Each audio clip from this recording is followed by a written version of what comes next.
The confetti was still falling. Thousands of pieces of gold and red paper drifting down from the roof of the stadium like a slow, beautiful rain, catching the floodlights on the way down, turning the air into something that looked like a painting, something that looked like the kind of moment people describe years later when they say, "I was there. I saw it. I will never forget it." The crowd was still roaring. 53,000 people still on their feet, still singing, still pressing forward against the barriers with the electricity of people who had just witnessed something that would live in the history books of the sport forever.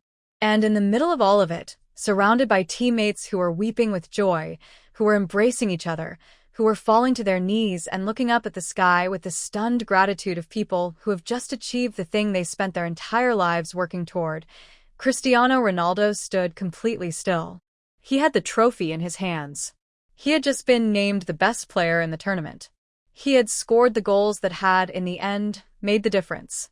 Everything that the world could see told a story of absolute triumph.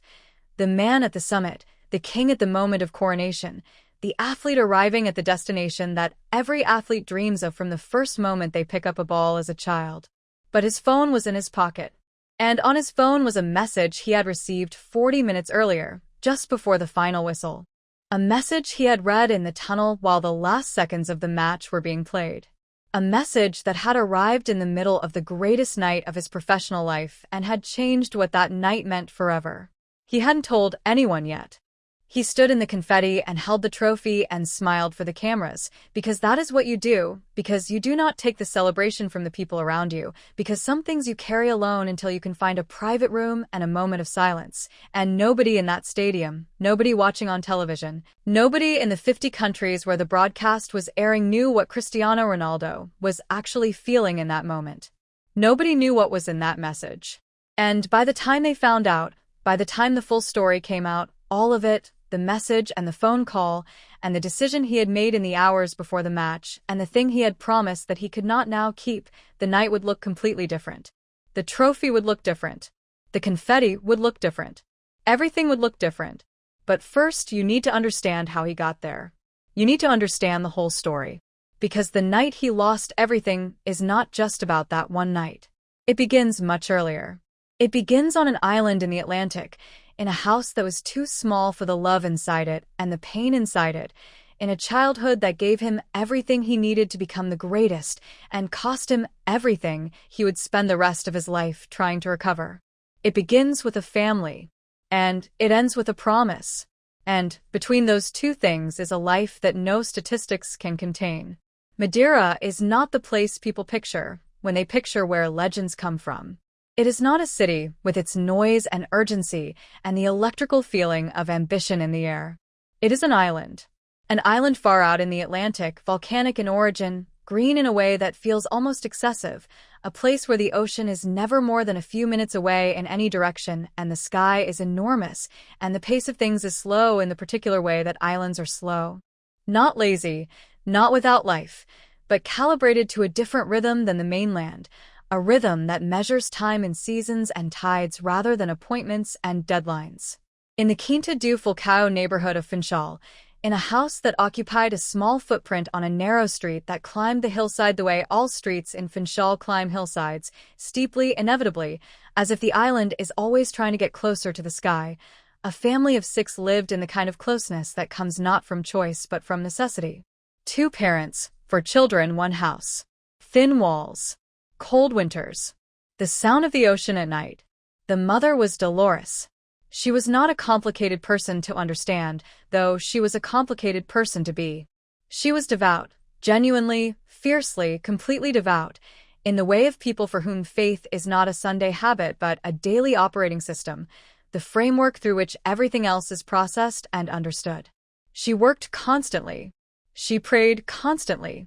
She loved her children with an intensity that had nowhere to go but into action, into the cooking, the cleaning, the working, the getting up when she would rather not get up, the continuing when continuing seemed unreasonable. She was the engine of the family. She was the reason the family held together when other forces were pulling at it. The father was Dennis. He was a gentle man. This is how people who knew him describe him, consistently, across decades. A gentle man who worked as a kit man at a local football club, quiet work, background work, the kind of work that makes other people's dreams possible while your own go unexamined. He loved football and he loved his family, and he had a warmth that his children felt and remembered and spoke about even when speaking about him was complicated. He told stories. He laughed easily. He had a quality of attention when he was fully present, when he was the version of himself that was most himself, that made the people around him feel seen. But there was another version of him, and that version arrived without warning and stayed without invitation and left damage the way all uninvited guests leave damage, carelessly, without accounting for the cost. The alcohol was the thing nobody talked about outside the family. It was the thing inside the walls that explained the particular texture of the silences at certain times, the way Dolores's body carried an extra weight on some evenings, the way the children learned, as children always learn, through the body rather than the mind, through feeling rather than understanding, to read the atmosphere of a room the moment they walked into it. You learn things in a house like that. You learn to be alert. You learn to read people before they speak. You learn that the world contains uncertainty that cannot be prepared for, and you learn, if you are the particular kind of child that Cristiano was, to find the one place where uncertainty does not exist. The one space where outcomes are governed by effort rather than chaos. He found that place on the street outside the house with a ball. On the street, things were simple. You either did the skill or you didn't. You either scored or you didn't. You either put in the work and improved, or you didn't put in the work and stayed the same. The street did not have moods. The ball did not have moods. The goal, an improvised thing, 2 piles of stones or 2 bags or 2 marks on a wall. The goal either received the ball or it didn't, and whether it did depended entirely on what Cristiano did, on how hard he trained, on how many times he was willing to try and fail, and try again. He tried and failed, and tried again approximately 10,000 times before he was 12 years old. He was not a naturally gifted child in the way that football mythology likes its prodigies to be, the boy who makes it look effortless, who seems to have been born already knowing things that other people cannot learn. He was gifted, certainly.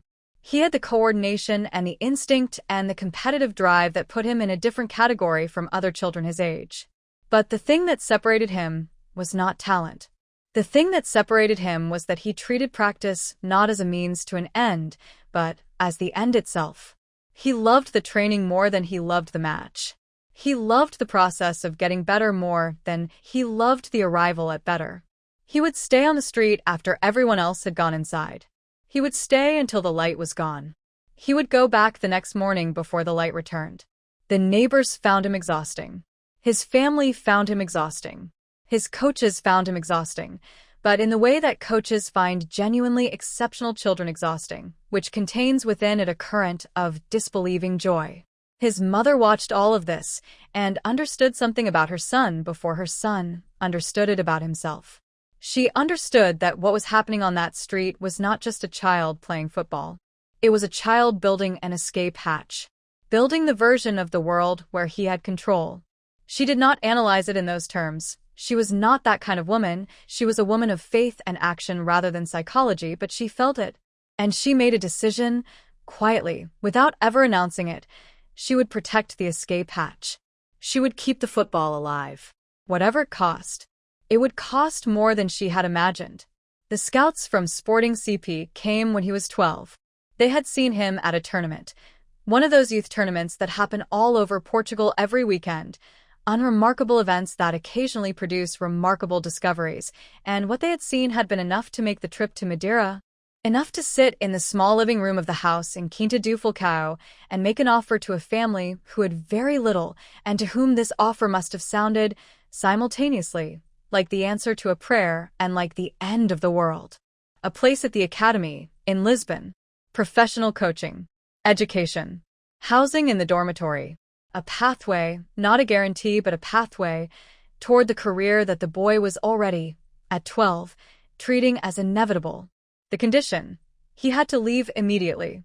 The island, the street, the house, the neighbors, the sounds at night, his mother's voice in the next room. All of it.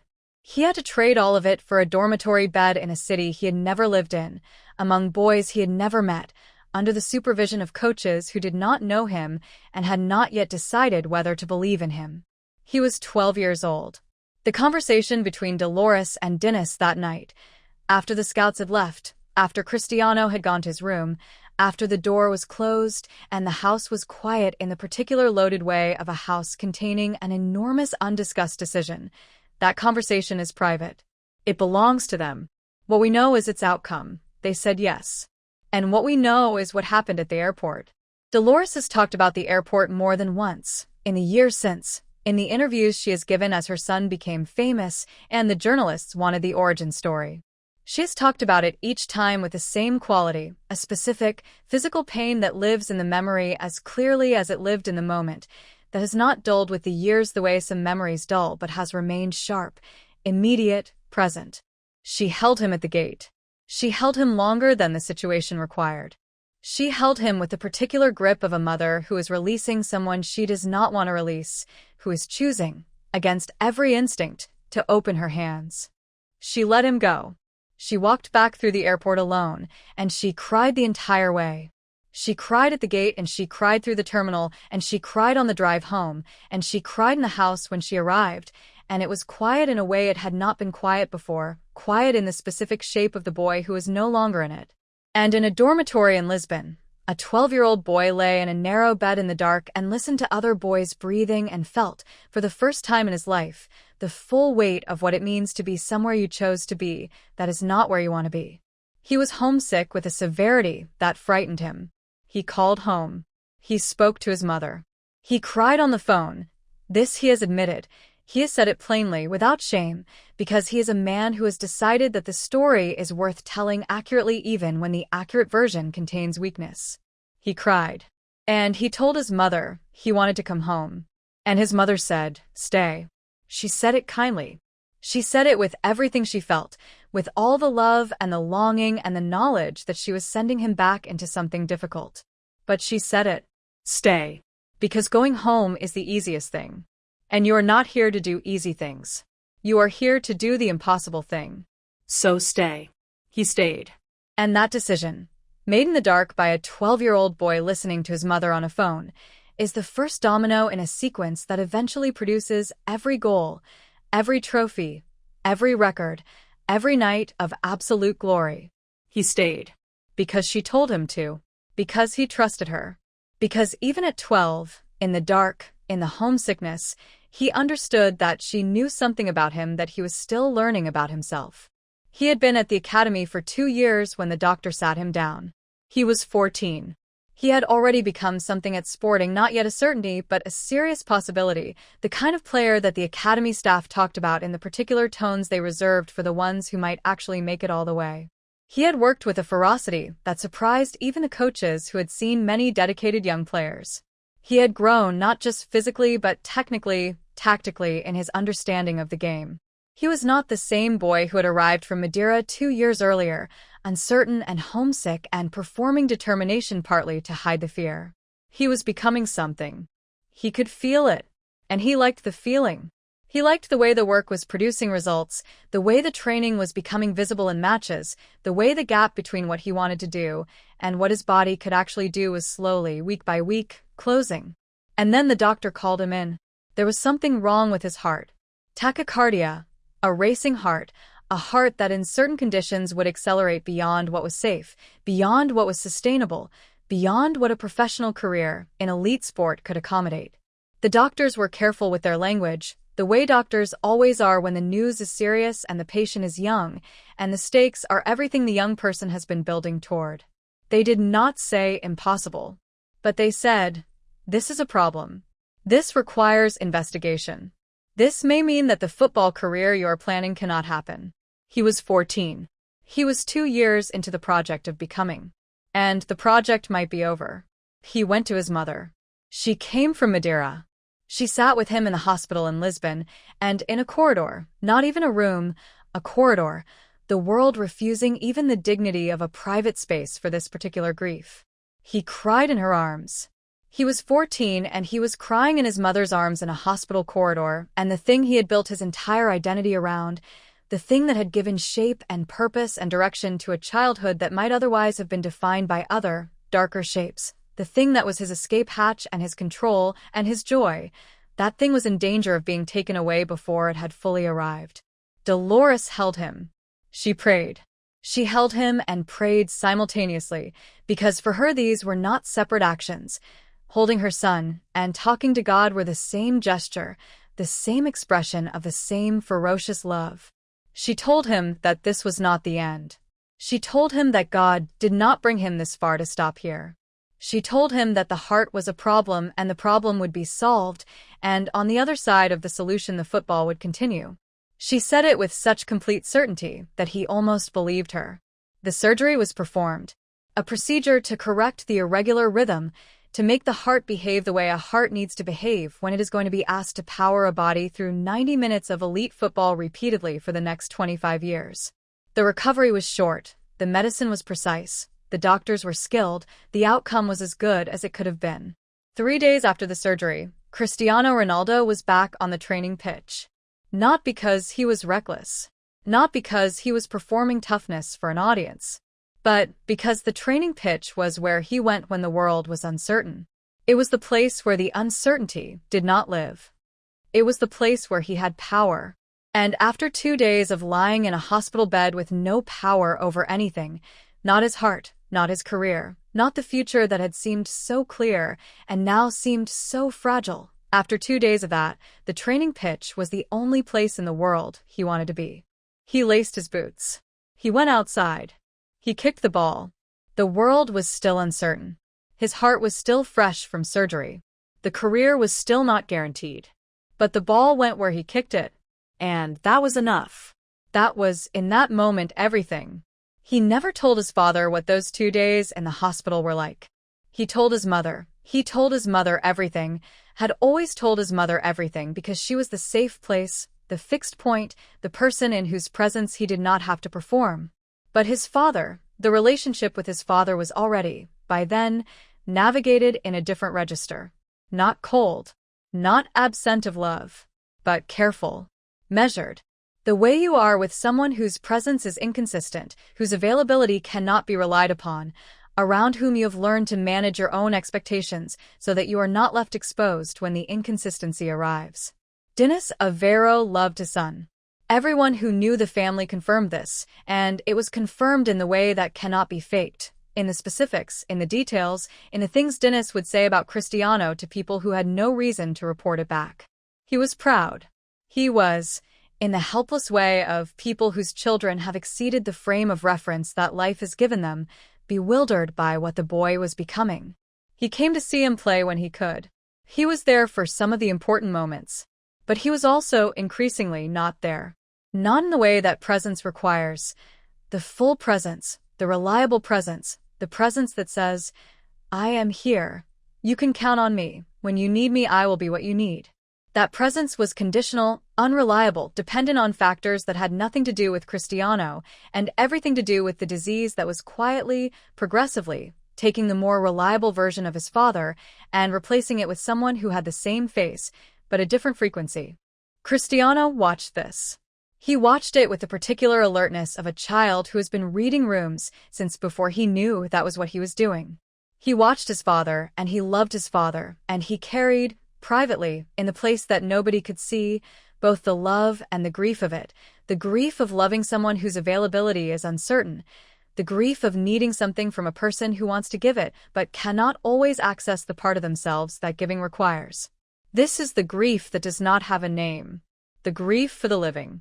The grief for the person who is still here but not fully here, who arrives and leaves in ways that are not about geography, but about something inside them that you cannot reach, cannot fix, cannot train your way out of. He learned, early, not to need too much. Not from his father. Not from anyone. He built in himself a self-sufficiency that would later look like arrogance and was actually, at its root, a form of protection. If you do not need too much, you cannot be too disappointed. If you are enough for yourself, the absences of others are survivable. He became very, very good at being enough for himself. And very, very bad at showing people when he needed them. He was 18 when he signed for Manchester United. The transfer fee was €12 million, a significant number for an 18-year-old in 2003, a number that announced him as a serious investment, as someone the club was betting on in the particular way that big clubs bet on young players, which is with money but also with patience and the willingness to absorb some years of development before the returns arrive. The returns arrived faster than anyone expected. He was extraordinary from almost immediately. Not perfect. The early Cristiano at United is a different creature from the later Cristiano, raw, more prone to the excess of the extraordinarily gifted young player who has more tools than he yet knows how to use with precision. He dribbled too much when passing was the answer. He took too many touches when one would do. He was, in the language of football coaches, a work in progress, but a work in progress with dimensions that made every coach who worked with him understand that the progress was going to lead somewhere remarkable. Sir Alex Ferguson understood this before anyone else. Ferguson had a quality that very few managers possess, the ability to see not just what a player was but what a player was becoming, to project forward from the present into a future that only he could see clearly. He saw the future version of Cristiano Ronaldo when the present version was still a skinny 18-year-old from an island in the Atlantic who dribbled too much and cried when he was homesick and had a heart that had required surgery to keep it beating properly. He saw it. And he protected it. And he was patient with it. And he pushed it. But the city was not Lisbon. The dormitory had been replaced by an apartment in Salford, cold in a different way from Finchal cold, grey in the particular grey of northern England that is both beautiful and uncompromising. He was far from home again. Further, this time. Not 2 hours by plane, but further in every sense. Further from the island. Further from the street. Further from the house with the thin walls and the sound of the ocean. He sent money home immediately. His first professional wages, before he had made any of the numbers that would later make the money seem laughable in its smallness. Those first wages went home. To Dolores. To the family. This is not a story, he told in interviews. It is something people who knew him at the time confirmed. Before he bought anything for himself, he bought something for them. Before he secured his own comfort, he addressed theirs. This is the thing about Cristiano Ronaldo that gets lost in the gold-plated public image, the supercars and the hotels, and the physical perfection that is so complete it starts to feel like a provocation. The thing that gets lost is the origin. The thing that gets lost is the 12-year-old boy counting money. The thing that gets lost is the mother who worked 6 days a week cleaning offices so that there was food on the table and electricity in the house, and a ball for the boy to kick in the street. He did not forget. He has never forgotten. And the forgetting would have been easy. Easier than anyone who hasn't been through it can imagine, the ease with which enormous wealth and fame can build a wall between who you were and who you are, the ease with which the past can become something theoretical, something that you intellectually acknowledge but emotionally no longer occupy. Many people who have risen as fast as he rose have retreated behind that wall. It is understandable. It is human. He didn't build the wall. He carried the past with him. He carried Madeira with him. He carried the street and the house and his mother's face at the airport and the hospital corridor and the dormitory in the dark. He carried all of it, inside the performance, underneath the image, in the place that was his and nobody else's. It was heavy. He carried it anyway, because it was his. Back in Madeira, his father's health was declining. The alcohol had been doing its long, patient work for years, and the body was beginning to show what the years of it cost. Dennis was not an old man, not yet, not by any actuarial measure, but he was aging in the way that people age when their relationship with alcohol has been what it had been, faster than the calendar would suggest, in ways that showed in the face and the energy and the quality of presence. Cristiano paid for treatment. This is confirmed, not the details are private, but the fact of it. He used what he now had, which was resources, which was access, which was the ability to open doors that are closed to people without his means. He found doctors. He paid for programs. He tried, with the only tool available to him from the distance of Manchester, to address something that existed beyond the reach of money. It helped. It didn't fix it. Some things cannot be fixed from the outside. This is one of the harder truths that wealth teaches the people who acquire it, that there is a category of human problems that money can gesture toward but cannot solve, cannot enter, cannot ultimately touch. The will has to come from inside. The change has to be chosen from inside. And sometimes, often, the person you love is not able to choose it. Not because they don't want to. Not because they don't love you. But because the disease is stronger in that moment than the wanting. He learned this. He learned it the hard way, the way it can only be learned, by trying everything and finding that everything was not enough. By arriving at the wall that exists between you and someone else's interior life and understanding that no amount of effort, no amount of love, no amount of resource can take you through it. He came home when he could, less often than he wanted. The career was relentless.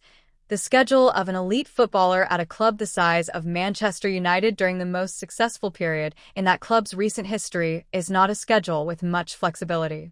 There were seasons where the available hours for everything outside football were small and carefully rationed. He rationed them carefully. He chose the moments. But there were moments he didn't choose. Moments he missed. Moments he was in a different country, on a different pitch, in a different press conference, when the thing happened at home that he would have wanted to be present for. This is the price. This is the specific, grinding, ongoing price of the career that he had chosen, or that had chosen him from a street in Finchal when he was 6 years old. Every night he didn't sleep in his childhood bedroom was the price. Every conversation he didn't have was the price. Every moment he was a flight away from the people who made him was the price. He paid it. He kept paying it. He didn't stop. He couldn't stop because stopping was not something his nature allowed. But he knew what he was paying. He knew exactly what each absence cost. And he carried that knowledge too, along with everything else he was carrying, in the place that was his and nobody else's. Now we come back to the night. The confetti. The trophy. The roaring crowd. You need to understand what was at stake in this match to understand what happened next. This was not just a final. This was the final that Cristiano Ronaldo had been building toward his entire career, the particular combination of competition and opponent and moment that represented, in the geography of his ambition, the summit of the summit. He had won before. He had won many times. But this was the one that had felt, for years, like the one that was waiting for him specifically. The one that had his name on it not just as a participant but as the reason, the force, the engine that he had prepared for it with an obsessiveness that even by his standards was notable. The weeks before the match had been a kind of controlled madness. The training sessions, the film study, the sleep protocols, the dietary precision, the mental rehearsal. He had gone through the opponent's defensive patterns until he could run them in his sleep. He had worked on specific movements, specific angles, specific moments in the game where he believed the vulnerability would appear, and he would be there to exploit it. He was ready. He had never been more ready for anything in his life. And 3 days before the match, his father had gone into hospital. Not the stadium hospital. Not a sports injury. Dennis Avero, who had been declining for years in the way that the disease declines people, gradually, then faster, then suddenly, had been taken in with a condition that the doctors described when Dolores called Cristiano from the hospital corridor, with the careful language of people who are managing expectations in the direction of honesty without quite saying the word. Cristiano was in his hotel room in the city, where the final was being played. He was 3 days out from the most important match of his life. He was surrounded by his squad, by the coaching staff, by the entire apparatus of a major international tournament. He was in the bubble that elite sport creates around its performers in the days before a major event, the controlled environment designed to minimize distraction and maximize readiness. He called his sister. He called his mother. He got on the phone with the doctors. And then he sat in his room, and he made a decision that he told nobody on the team. He told his manager the minimum necessary, that there was a family situation, that it was serious, that he was handling it, and then he closed the door, and he sat with the weight of it, and he thought about his father lying in a hospital bed in Madeira, while his son sat in a hotel room 3 time zones away preparing to play the match of his life. He thought about going home. This thought arrived and stayed for longer than he expected. He turned it over. He examined it from every direction. Going home was possible, not easy, not without consequences, not without the entire machinery of the tournament being disrupted, but physically, logistically possible. He could be on a plane within hours. He could be at his father's side before the morning. He thought about what his father would say if he went home. He knew. He knew without needing to ask, without needing to hear the words, because he knew his father. The version of his father that existed beneath the illness, the essential Dennis, the gentle man who had carried him on his shoulders as a child and told him stories and loved him imperfectly and consistently. He knew what that man would say. He knew it with the certainty of a son who has been reading his father his entire life. Stay. Play the match. Win. He stayed. He trained the next 2 days with a focus that his teammates found almost supernatural. Nobody knew why. Nobody knew what was underneath the focus, that it was not just the match driving it, that it was something larger and more private, that the match had become a vessel for something that had nothing to do with football and everything to do with a man in a hospital bed, and the thing a son does when the only gift he can give at this distance is to perform, to be magnificent, to do the thing he was born to do in the name of the person who helped make him. He was magnificent. The goals were everything they needed to be. The first one was power, the run, the space, the finish that seemed inevitable the moment the ball arrived at his feet, the way the best goals always seem inevitable in retrospect even when they were not. The second was precision, a moment of stillness inside the chaos of a match, the ball curling exactly where he intended it to curl, the goalkeeper helpless, the stadium erupting. His teammates celebrated with him. He celebrated back. He is not a man who denies himself that, who performs false modesty in the moment of triumph, and this is one of the things that makes him genuinely himself, genuinely unperformable. The joy of scoring is real, and he shows it. He showed it that night.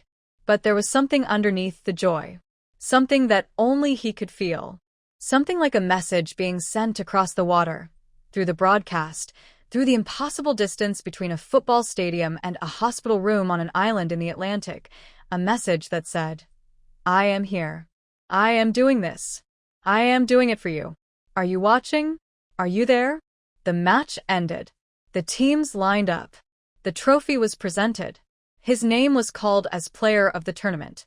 He lifted the trophy and the cameras found his face, and what they found there was what they always find when Cristiano Ronaldo wins, the intensity, the emotion, the refusal to be casual about the thing he has worked his entire life to achieve. He was present in that moment. He was genuinely, fully present. And then he walked off the dais. And someone from his management handed him his phone. And there was a message on it. His sister had sent it 43 minutes earlier, while the match was still being played, while he was still on the pitch, while the crowd was still roaring, and the game was still unresolved. He read it standing in the tunnel. The message was 4 words long. Portuguese. 4 words that did not require any translation, that did not require any context, that arrived with their full meaning intact and immediate in the way that only the most devastating communications can, the ones that change everything in the length of a sentence. He did not cry in public that night. He has spoken about this since, about the decision he made in the tunnel, the decision to go back out, to receive the trophy, to be present for his teammates, to not take from that celebration what it was not his to take.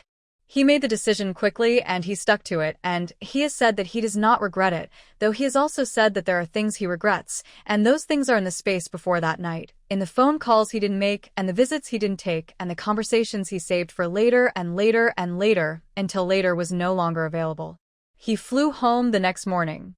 The entourage, the obligations, the requests, all of it was put on hold, efficiently, by people who are paid to put such things on hold. He got on a plane to Madeira. He went to the house. His mother was there. His sister was there. The extended family was there, in the way that families gather around loss, filling the space with presence because presence is the only response that means anything. He walked in, and his mother saw him, and they held each other in the hall, and whatever passed between them in that moment belongs to them. It is not a scene that was photographed. It is not a scene that was reported. It exists in the private archive of a family's grief, inaccessible to the world. He stayed for several days. He canceled things. For a man whose schedule is managed with the precision of a military operation, canceling things requires a significant act of will, not just logistically but psychologically, because the schedule is the structure, and the structure is the control, and surrendering the control is something that does not come naturally to him. But he stayed. He was present in the way that he had not always been able to be present, in all the years when the match was always coming and the plane was always waiting, and the next thing was always just ahead. He sat in his father's chair. He is reported to have done this, sat in the chair his father used to sit in, just sat in it, in a room that was quiet in a new way, quiet in the shape of the person who would no longer sit there.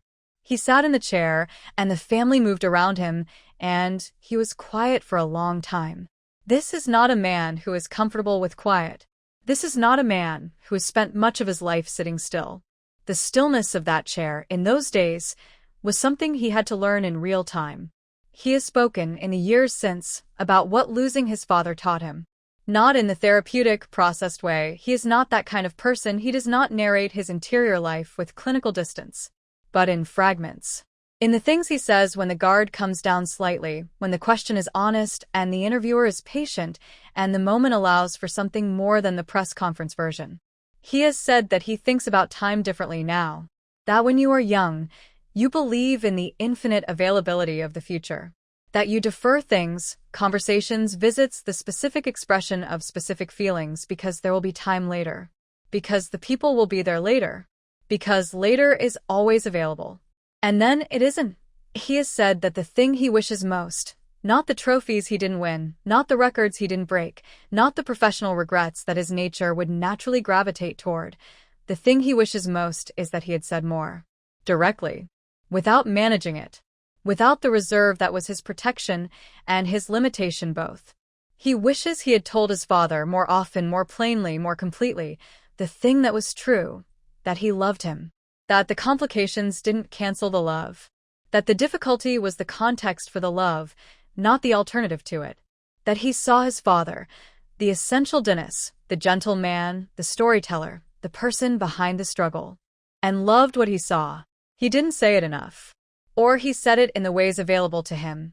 In the money sent home, in the visits made, in the treatment arranged, but not in the words. Not in the direct, unguarded, face-to-face version that costs the most and matters the most. He was too protective of himself for that. He had been too protective of himself for too long. His father is gone. The conversations cannot happen. This is the thing that the trophies cannot address. In the months after his father's death, something shifted in Cristiano Ronaldo that was visible to the people close to him, even if it was invisible to the cameras. He was, paradoxically, both harder and softer. Harder in his commitment to his work. The training intensified rather than slackened. The standards became, if anything, more demanding. The focus more absolute. He was performing grief the only way he knew how. Through the body, through the effort, through the relentless application of himself to the thing that had always given him control. But softer in other ways. More present with his children in the small moments. More willing to stop the movement, stop the forward momentum that had been his operating mode since he was 12 years old, and simply be in the room with the people he loved. More willing to say the things. Cristiano Junior noticed. He has been asked about his father in the interviews he gives as he begins his own career, and he speaks about him with a warmth that is specific. Not the generic warmth of a public statement, but the specific, detailed warmth of a child who has felt something clearly. He says his father talks to him. Tells him things. Teaches him things. He says his father is his best friend. This from a boy who could easily have been the child of an absent father, because the father was absent in the literal geographic sense for significant portions of his childhood, and many children of athletes in that situation carry the absence rather than the presence. But Cristiano had decided, in the aftermath of the loss, in the chair in Madeira, in the quiet that he had to learn to sit with, he had decided that the cycle would stop here. The imperfect presence. The love that was real, but not always legible. The care that arrived in currency rather than in words. The cycle stopped with him. He would be the version that his father wanted to be and couldn't always access. He would be present. Georgina. She came into his life at a moment when he needed someone to see him rather than what he had become. She worked in a shop in Madrid. She was not looking for a footballer. She is, a woman of considerable intelligence and considerable self-possession, someone who had come to her current life through her own difficulties, her own distances from home, her own private experiences of loss and rebuilding. She understood, from the inside, what it felt like to start with nothing and construct a life through will. She saw him, not the image, the person. And she was not intimidated by the image in the way that many people are intimidated by it, either drawn into it or repelled by it, either treating him as a symbol or a target. She treated him like a person. She pushed back when she disagreed. She laughed at him when he was ridiculous. She was in the language of people who know what they need rather than what they want, exactly what he needed. He fell completely.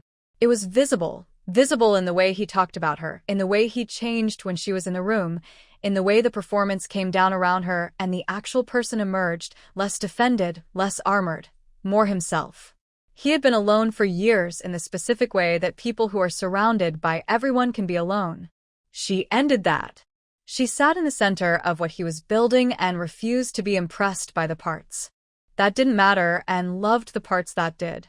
When she became pregnant with twins, the joy in him was total and unguarded in a way that people around him said they had not seen before. Not the performed joy, the real kind, the kind that you can't manage or curate or present strategically. He was happy in a way that was almost embarrassing in its nakedness. He had 4 children already and he wanted more. He was building something. He was building the thing that could not be taken away by any result or any injury or any contract dispute, the permanent, irreducible thing, the family, the love, the small domestic life that existed behind the enormous public one. And then one of the twins died. The boy who did not survive. The son who arrived and left within the same terrible hours. The child who would have been. He has not spoken about this at length. He has said what needed to be said, a statement, an acknowledgement, the public version of a private catastrophe. He and Georgina posted a photograph of their surviving daughter and wrote words that were dignified and real and came from the rawness of people who are in the middle of an experience that no language can adequately hold. And then he played football. 2 days later. Match day. He played. People who watched him in that match have said that something about him was different. Not broken, not visibly broken, not impaired, not absent, but different. As if the resolution and the grief were occupying the same space simultaneously, as if he had made a decision that was the same decision he had made every time the world had handed him something impossible. I will not stop. I will not stop because stopping is not available to me, because stopping is not what I was built for, because the people I love need me to keep going, and the only thing I know how to do in the face of the uncontrollable is to control what I can control. He controlled what he could control. He played football. The daughter who survived is called Bella. She is healthy. She is loved. She is growing up in a house full of siblings and 2 parents who have been through things together that most couples who stay together never go through, and have come through those things with something that is recognizably, visibly the real thing.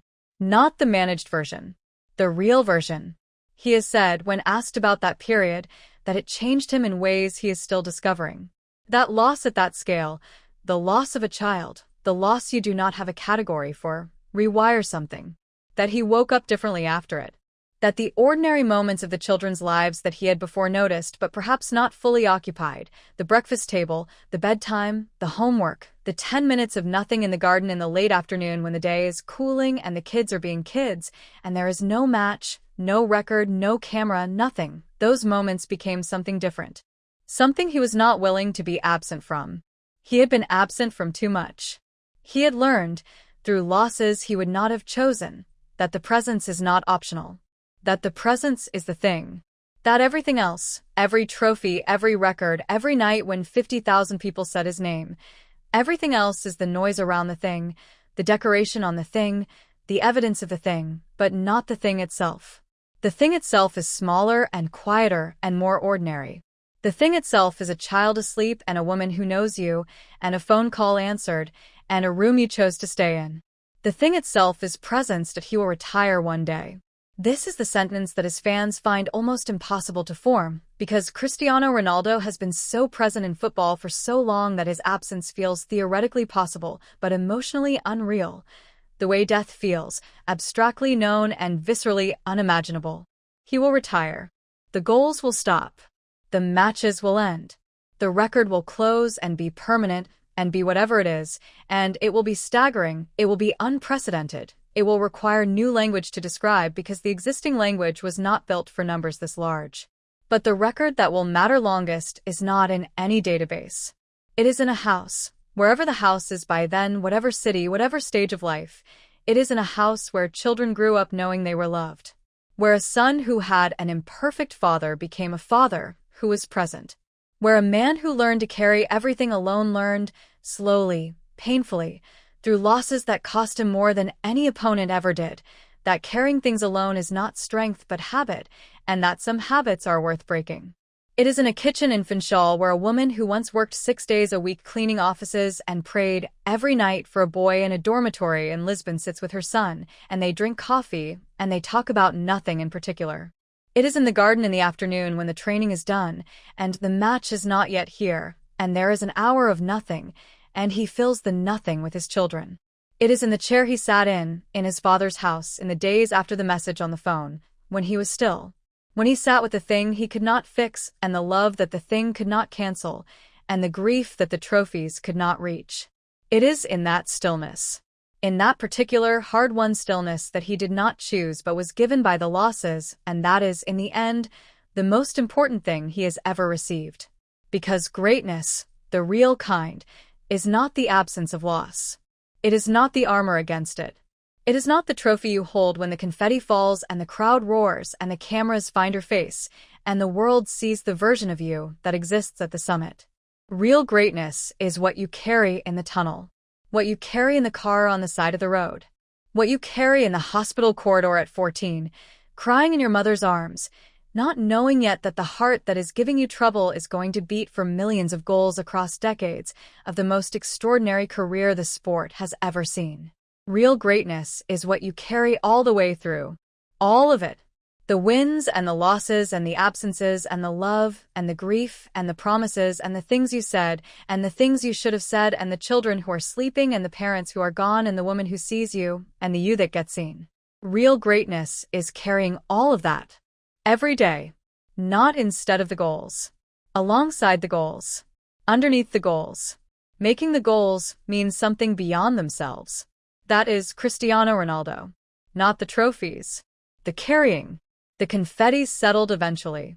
It always does. The crowd went home. The cameras were packed away. The stadium emptied and went dark and became just a building again, just concrete and steel and grass, ordinary in the way that all places become ordinary once the extraordinary has moved on. He flew home the next morning. To the house. To the children who had watched the match on television and were asleep by the time he arrived and whom he went to see one by one in their rooms, standing in doorways in the dark, looking at the sleeping faces, being present in the way that costs nothing and means everything. T.O. Georgina, who is awake, who is waiting, who didn't ask him to talk about anything he wasn't ready to talk about, and who was there in the specific way she has always been there. Not in spite of everything, but including everything, the trophies and the grief and the loss and the complicated history and the imperfect human man underneath the invincible public image. He sat in the kitchen for a while in the quiet of the early morning. The trophy was somewhere, in a bag, not yet unpacked, waiting to be placed with the others. The night was behind him and the next match was ahead, and in between there was this. The kitchen, the quiet, the house that was asleep, the ordinary, extraordinary fact of being alive and loved and still here. He thought about his father. He thought about his son, who did not stay. He thought about his mother's face at the airport, decades ago, watching him go. He thought about a dormitory in the dark and a phone call and the word, stay. He thought about all the things he would have said if he had known how little time there was. He thought about the conversations he would have differently. He thought about the presence he would have prioritized earlier, before the losses taught him what the presence was worth. And then he went to bed. And the next morning, very early, before the world woke up, he laced his boots and went out to train. Because that is who he is. Because forward is the only direction he knows. Because the boy from the island who learned to control what he could control on a street in Funchal is still there, inside all the rest of it, still doing the same thing he was doing at 6 years old, finding the place where the effort has a direct relationship with the outcome, where the chaos of the world cannot follow, where something can be made better through the simple, repeated, indomitable act of trying. He tries. He always tries. And somewhere, on an island in the Atlantic, in a memory that is stored in muscle and bone, and the particular frequency of a child's love for a father. Somewhere, Dennis Severo sees his son try and smiles the way a gentleman smiles when the world has confirmed something he always believed. He was right about the boy. He was always right about the boy. Some records are counted in trophies. Some records are counted in goals.